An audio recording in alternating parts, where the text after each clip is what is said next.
मैदानपुर गांव की किस्मत पहलवान शेर दिल खान के कदमों से जुड़ी थी। इसका मजबूत जिस्म और उसका नाम ही इसकी वाहिद जमानत थी। जब उसने पिछले साल का सबसे बड़ा कश्ती का मुकाबला जीता और सोना चांदी से भरी एक थैली लेकर गांव लौटा तो उसकी धाक पूरे इलाके पर बैठ गई। पहलवान की इस बेमिसाल कामयाबी ने जहां उसे इज्जत और शोहरत दी, वहीं हसद की एक जहरीली लहर भी पैदा की। पड़ोसी गांव का एक जीरक मगर अयार शख्स काली चरण ये सब देखकर जल उठा। काली चरण जिस्मानी कुव्वत से महरूम था, मगर उसकी जबान में जहर और उसके दिमाग में गहरी चालें बसती थीं। वो जानता था कि शेर दिल खान को मैदान में हराना नामुमकिन है, लिहाजा उसने शेर दिल खान को उसकी सबसे बड़ी कमजोरी यानी उसके सीधेपन और उसकी दौलत से मारने का फैसला किया। काली चरण ने गांव के सरदारों और मुअज्जिजीन में ये अफवाह फैलाना शुरू कर दी कि शेर दिल खान की ये नई दौलत दरअसल ईमानदारी से कमाई गई नहीं है। पहलवान की बीवी शिगफ्ता बेगम वो औरत थी जिसकी खामोश निगाहों ने दुनिया के पेचोखम को पहचान रखा था। शेर दिल खान जहां तलवार की धार पर जीता था, वहीं शिगफ्ता अपनी तेज अकल और हाजिर जवाबी पर भरोसा करती थी। वो अपने शौहर के सादा मिजाज से वाकिफ थी और जानती थी कि काली चरण जैसी मक्कारे बिल्ली इस शेर को सिर्फ और सिर्फ साजिश के जाल में फंसा सकती है। जैसे ही शेर दिल खान की जीत का जश्न मान पड़ा, साजिश का साया उसके घर पर पड़ा। गांव का सबसे मुअज्जिज और दौलतमंद आदमी सीठ रामजी दास, जो अपनी खानदानी विरासत के हीरों वाले हार के लिए मशहूर थे, उन्होंने एक हंगामी पंचायत बुलाई। सीठ रामजी दास की आवाज लर्ज रही थी जब उन्होंने ऐलान किया कि उनका कीमती हार उनके महफूज कमरे से चोरी हो चुका है। इससे पहले कि कोई कुछ सोचता, काली चरण फौरन आगे बढ़ा और मक्कारी से बोला, सरदार जी, ये सिर्फ वही कर सकता है जिसके बाजुओं में देवों जैसी ताकत हो और जिसके पास नई दौलत का लालच हो। इसका इशारा वाज़ेह तौर पर शेर दिल खान की तरफ था। शेर दिल खान का खून खोल उठा। इसकी इज्जत पर यह कैसा दाग था। गुस्से में पागल होकर वो काली चरण की तरफ लपका ताकि उसे एक ही झटके में खामोश कर दे, मगर ऐन इसी लम्हे एक हल्का मगर मजबूत हाथ उसके बाजू को थाम गया। ये हाथ शिगुफ्ता बेगम का था। शिगुफ्ता ने पंचायत की तरफ रुख किया और नर्म मगर ठोस आवाज में कहा, यहां ताकत का फैसला नहीं हो रहा सरदार जी, हम अदालत में हैं। ये आदमी हमारे शौहर पर इल्जाम लगा रहा है। फिर वो काली चरण की तरफ मुड़ी और एक ऐसी बात कही जिससे पूरी पंचायत चौंक उठी। ये इल्जाम देने वाला खुद अजनबी है। आपको कैसे मालूम कि सीठ रामजी दास का हार कब और कहां था? क्या आपने खुद चोरी होते देखा है? काली चरण का रंग उड़ गया, लेकिन वो फौरन संभल गया।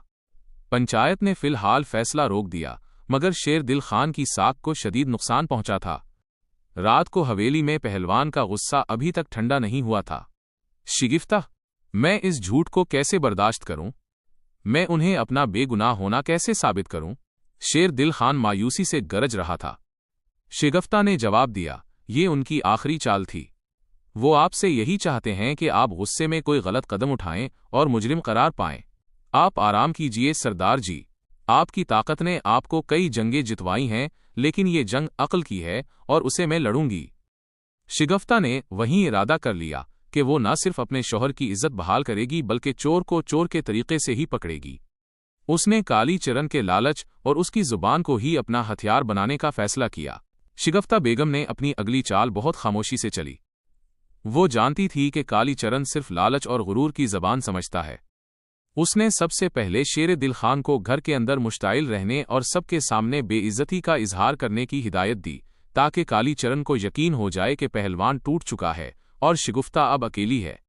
फिर उसने एक पुराने भरोसामंद कासिद को काली चरण के पास भेजा।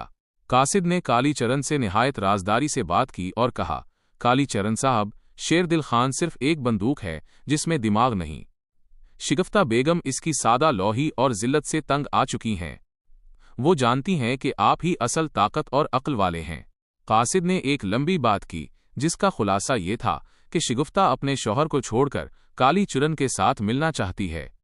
वो बदले में शेर दिल खान की जीत की बाकी मानदा तमाम अशरफियां काली चरण को देगी जो हवेली के तहखाने में रखी हैं। काली चरण के कान खड़े हो गए। ये सिर्फ पहलवान की तबाही ही नहीं थी, बल्कि बड़ी दौलत और एक ज़हीन औरत का साथ भी था। उसके गुरूर को तकवीयत मिली कि उसकी अयारी ने पहलवान के घर में फूट डाल दी है। उसने कासिद को जवाब दिया, बहुत खूब। शिगुफ्ता बेगम ने सही फैसला किया। ज़हीन लोग हमेशा ताकतवर लोगों को छोड़कर अक्लमंद लोगों का साथ देते हैं। मगर याद रखो, اعتماد دونوں طرف سے ہوتا ہے۔ شگفتہ نے فوراً کالی چرن کے لیے خفیہ ملاقات کا وقت اور جگہ مقرر کی۔ یہ ملاقات گاؤں کی حدود سے باہر ایک ویران کنویں کے قریب رات کے پچھلے پہر رکھی گئی، جب چاند کی روشنی ہلکی ہو چکی تھی۔ مگر شگفتہ نے یہاں اپنی سب سے بڑی چال چلی۔ اس نے دو نہایت خاموش اور معتبر گواہوں کو اس جگہ سے تھوڑی دور اندھیرے میں چھپا دیا جنہیں صرف ان دونوں کی آوازیں سننی تھیں، اور سب سے اہم بات، اس نے شیر دل خان کو بھی اسی جگہ چھپا دیا، اس شرط پر کہ وہ ہاتھ نہیں اٹھائے گا، صرف سنے گا۔ جب کالی چرن وہاں آیا تو اس کے چہرے پر دولت اور فتح کا غرور چھایا ہوا تھا۔ کالی چرن نے ہنس کر کہا، شگفتہ بیگم، آپ تو شیرنی نکلی، آپ نے صحیح وقت پر صحیح آدمی کو چنا۔ اب بتاؤ میرے لیے کیا لے کر آئی ہو؟ شگفتہ کے چہرے پر کوئی تاثر نہیں تھا۔ اس نے سرد لہجے میں کہا، میں اشرفیاں لائی ہوں، لیکن میں تمہارے بغیر اعتماد کے کسی کو اپنے راز نہیں دوں گی۔ میں جانتی ہوں کہ تم نے شیر دل خان پر الزام لگایا۔ مجھے یقین دلانے کے لیے کہ تم مجھے بھی نہیں بیچو گے، پہلے تم مجھے بتاؤ کہ وہ ہیروں کا ہار کہاں ہے۔ کالی چرن کو لگا کہ وہ کھیل جیت چکا ہے۔ وہ سمجھا کہ شگفتہ ہار کا پتہ لگا کر اسے بھی بیچ کر پیسہ کمانا چاہتی ہے۔ نادان عورت، اگر میں تم پر بھروسہ نہ کرتا تو تمہیں یہاں کیوں بلاتا؟ سنو، وہ ہار تو میں نے آج صبح سیٹھ رام جی داس کے گودام کی مٹی کے نیچے چھپایا تھا تاکہ اس پر کوئی شک نہ کرے۔ اب چونکہ تم میری ہو، میں تمہیں ہی یہ سب بتاؤں گا، کالی چرن نے غرور سے بھرے لہجے میں کہا۔ شگفتہ نے فوراً اپنی آواز اونچی کی اور کہا، تم جھوٹ بول رہے ہو کالی چرن۔ ہار تو کل رات چوری ہوا تھا، اور تم نے اسے آج صبح نہیں بلکہ کل رات کو ہی کسی جگہ چھپایا ہوگا۔ یہ سن کر کالی چرن گھبرا گیا۔ وہ فوراً سنبھلنے کی کوشش میں بے اختیار چیخ اٹھا، نہیں، میں نے تو اسے صبح چھپایا ہے تاکہ تم یہ نہ کہو کہ میں نے اسے پہلے ہی چوری کیا تھا۔ وہ ہیروں کا ہار وہیں گودام کی مٹی میں دبا ہے۔ کالی چرن یہ بات بھول گیا کہ وہ دو الگ اوقات بتا کر خود کو پوری طرح سے پھنسا چکا تھا۔ اسی لمحے شگفتہ نے چھپے ہوئے گواہوں کو آواز دی، باہر آ جاؤ، تم نے سنا ہے۔ اس نے خود اعتراف کیا ہے کہ ہار گودام میں اس نے چھپایا ہے۔ گواہ باہر آئے، اور اس سے پہلے کہ کالی چرن کچھ سمجھ پاتا، شگفتہ نے اپنے پیچھے کھڑے مشتعل شیر دل خان کو اشارہ کیا۔ شیر دل خان، جو غصے سے اپنا بازو نوچ رہا تھا، ایک دم باہر نکلا اور کالی چرن کو زمین پر گرا دیا۔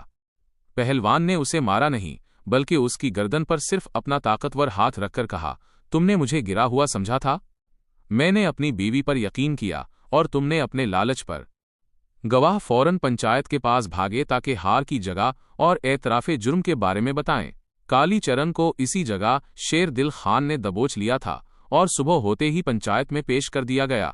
پنچایت نے گواہوں کی شہادت اور ہار کی برآمدگی کے بعد کالی چرن کو مجرم قرار دے دیا۔ اسے رسوائی اور جرمانے کے ساتھ گاؤں سے نکال دیا گیا اور شیر دل خان کی عزت پہلے سے کہیں زیادہ بحال ہو گئی۔